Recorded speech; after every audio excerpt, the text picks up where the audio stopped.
Hello friends, in my this video I will tell you about the comings of Mughal in India. So in the first paragraph we can see that by the early 16th century the power and prestige of Delhi Sultanate had declined considerably. This had given rise to numerous regional kingdoms. Thus politically India was in a state of disarray and disunity. It was at such a time that Mughal conquered India and established a strong empire. तो इस paragraph का मतलब है कि जब early 16th century शुरू हुई थी तो दिल्ली सल्तनत की पावर और जो प्रेस्टीज थी वो ख़त्म हो गई थी और इसी की वजह से पूरे इंडिया में डिसेरी और डिसयूनिटी हो गई थी। मतलब एकदम सब बिखर गया था, डिसयूनिटी थी, कोई यूनिटी नहीं थी किसी में। और यही वो समय था जब मुग़ल इंडिया में आए और उन्होंने अपना एक स्ट्रॉन्ग एम्पायर खड़ा कर दिया। Now we will be learning about Babur. अब बाबर कौन था? Babar 1526 to 1530। Zahiruddin Muhammad Babur was the founder of Mughal Empire in India. He was a descendant of Taimur and Chengiz Khan. He belonged to a small kingdom called Fargana in Central Asia. When he was 11 years old, his father Umar Sheikh Mirza passed away. He extended the throne and tried to conquer Samarkand. He failed and in the process lost Fargana. Babar was thus a king without a kingdom.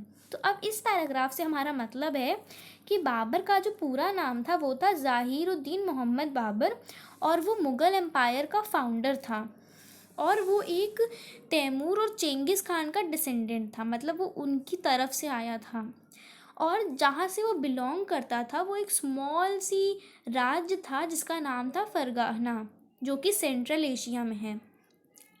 और जब वो 11 साल का था तो उसके जो father थे वो मर गए थे और उनका नाम था उमर शेख मिर्ज़ा। और उसके बाद उसने वहाँ का राज्य संभाला, पर वो ज़्यादा देर तक वहाँ का राज्य संभाल नहीं सका। और जब उसने कोशिश की कि वो समरकंद पे हमला करके उसे जीत सके तो वो फेल हो गया उसमें और उसने अपने फरगाना राज्य को भी लॉस कर दिया। अब बाबर जो एक किंग था वो विदाउट अ किंगडम किंग था।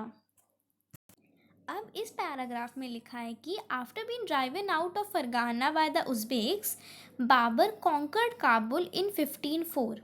Eight this time Ibrahim Lodi ruled over the Delhi सल्तनत।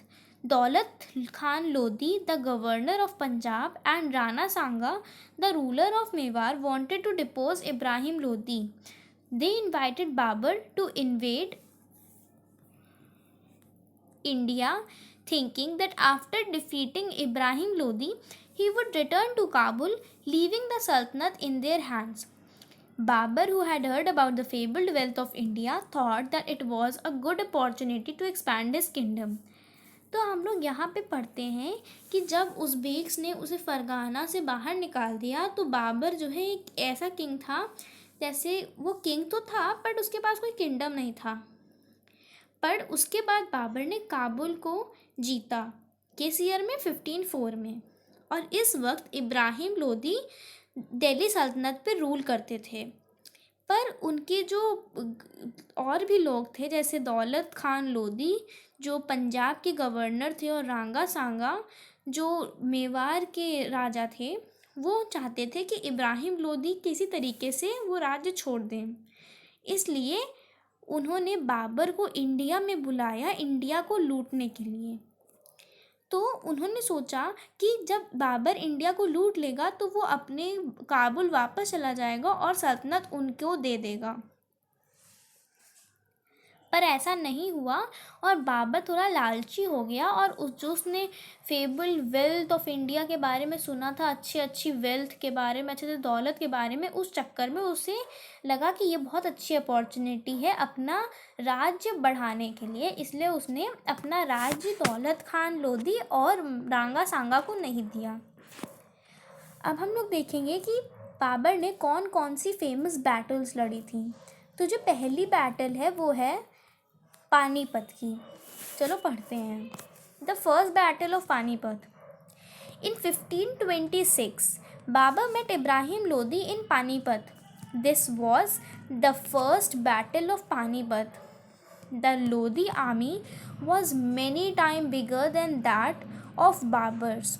Babur, however, had a battle-hardened cavalry and efficient artillery. He defeated Ibrahim Lodi and conquered Delhi and Agra.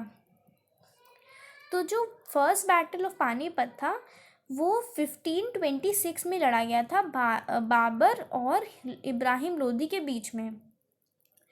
और इस समय जो लोदी की आर्मी थी वो बहुत बड़ी, बहुत ज़्यादा लोग थे उसकी आर्मी में, लेकिन तब भी बाबर इतना लड़ाई में अच्छा था कि उसने इब्राहिम लोदी की आर्मी को डिफीट कर दिया और उसने दिल्ली और आगरा कॉन्कर कर लिया, मतलब वो जीत गया। अब जो उसकी नेक्स्ट बैटल है वो है बैटल ऑफ खानुआ। हम लोग इसके बारे में पढ़ते हैं। Battle of Khanwa. Babur's decision to stay on in India angered Rana Sanga. He led a large army against Babur. The forces of Rana Sanga and Babur met at the Battle of Khanua in 1527. Babur's superior artillery and military tactics led to defeat of Rana Sanga. तो जो उसने पहली battle लड़ी थी वो थी पानीपत की और उसने वो बैटल इब्राहिम लोदी के साथ लड़ी थी. और अब जो उसकी दूसरी बैटल थी जो थी बैटल ऑफ खानुआ वो उसने राणा सांगे के साथ लड़ी थी. तो इसमें भी सेम चीज़ थी. जो राणा सांगा था उसके पास भी बहुत ज़्यादा आर्मी थी और उसने वो लार्ज आर्मी अगेंस्ट बाबर कर दी थी, पर तब भी बाबर उससे जीत गया क्योंकि उसकी जो अच्छी लड़ने की ताकत थी और उसकी जो दिमाग था उसके पास लड़ने का. अब जो उसकी थर्ड बैटल थी वो थी battle of Ghaghra. In 1529 Babur defeated the Afghan chiefs in the battle of Ghaghra. अब 1529 में बाबर ने जो अफगान थे उन्हें डिफीट किया था और these 3 battles secured Babar's position in northern India. और इन 3 बैटल्स की वजह से बाबर की इंडिया में जो पोजीशन थी वो बहुत ज़्यादा, नॉर्दर्न इंडिया में स्पेशली बहुत ज़्यादा ताकतवर हो गई थी. और ये है ज़ाहिरुद्दीन मोहम्मद की एक पिक्चर. तो hope you guys like this video. In my next video I will tell about another things that Babur did. In my next video I will tell you about his autobiography and his achievements.